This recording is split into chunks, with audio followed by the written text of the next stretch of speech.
Good morning అండి. ఈరోజు పొద్దున్నే వర్షం అయితే పడుతుంది. ఒకసారి వర్షంలో మా గార్డెన్ అప్డేట్ అయితే ఇద్దామని చాలామంది అయితే మీ ములగ తోట చాలా బాగుందని అడిగారు. అయితే ఈ ములగ తోట అంతా అండి ఈ 60 రూపాయల గ్రో బ్యాగ్లో ఉన్నాయన్నమాట చివరి వరకు. అలాగే 10 రూపాయల అటు సైడ్ చివరి 10 రూపాయల బ్లాక్ కవర్లో కూడా ఉన్నాయండి. అయితే ఇవి ఎప్పుడు కిచెన్ కంపోస్ట్లోనే ఉంటుంది. మళ్ళీ కంపోస్ట్ అయితే సిద్ధం చేసుకుంటానమాట. అవి మొత్తం దిగిపోయిందండి. ఇదే అండి ఇక్కడ ఇంత ఆరోగ్యంగా పెరుగుతున్న మా ములగ తోట. ఇటు సైడ్ వస్తానండి డ్రాగన్లు చక్కగా మొగ్గలైతే ఉన్నాయి. అదిగో ఉరుములు ఉరుముతున్నాయి. ఇదండి ఇటు సైడ్ అయితే డ్రాగన్లు. వీటికైతే లిక్విడ్ కూడా రెడీ చేశాను. రోజు రోజుకి చక్కగా భలే వస్తున్నాయి. ఆ చివరైతే అక్కడ బోల్డ్ ఉంటాయి. చాలా మందికి తెలియదండి, ఇదైతే రెడ్ సపోటా అనమాట. ఇప్పుడు ఈ రెడ్ సపోటా కొనాలి అని అంటే నర్సరీలో 700 నుంచి 1000 రూపాయలు చెప్తున్నారండి. ఇంత పెద్ద చెట్టు అప్పుడే స్టార్ట్ అవుతుంది. ఈ చెట్టు అంతా అయితే పోతుంది. ఇవి తయారు చేసుకున్న కంపోస్టులు కండి మూతలు పెట్టుకున్న. ఇదైతే చూస్తున్నారు కదా బనానా సపోటా అండి.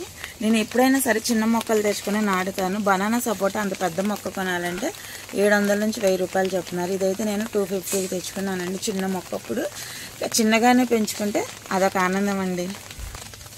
పొదల చాటులో ఉన్న దోసకాయ అయితే హార్వెస్ట్ చేయాలి ఉన్నాయండి. ఇక్కడ ఒక బుజ్జి దోసకాయ అండి.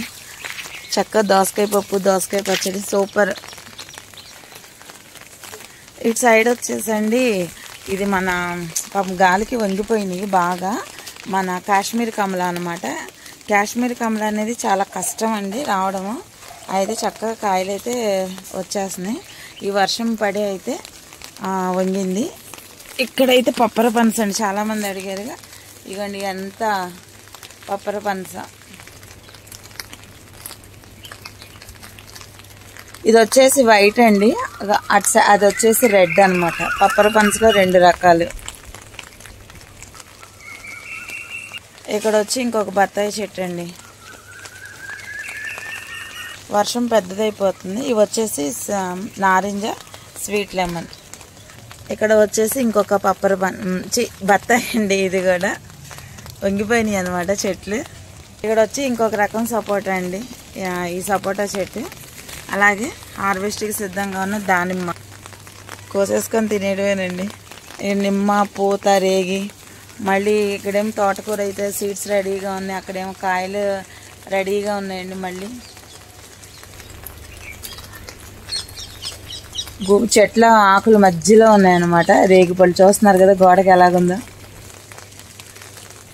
అక్కడ ఒక బత్తాయి, ఆ పక్కన కూడా ఇంకొక బత్తాయి ఉంది. వంగిపోయినాయండి చెట్లు. ఇది వచ్చేసి ఆ గజనిమ్మ కూడా చాలా కాయలు ఉన్నాయి. వీడికి అన్నిటికైతే లిక్విడ్ అయితే సిద్ధంగా ఉందండి. కొంచెం వర్షం తగ్గిన తర్వాత ఆ లిక్విడ్ అయితే మీకు చూపిస్తాను. ఇది అండి ప్రజెంట్ వర్షంలో అప్డేట్ మా గార్డెన్.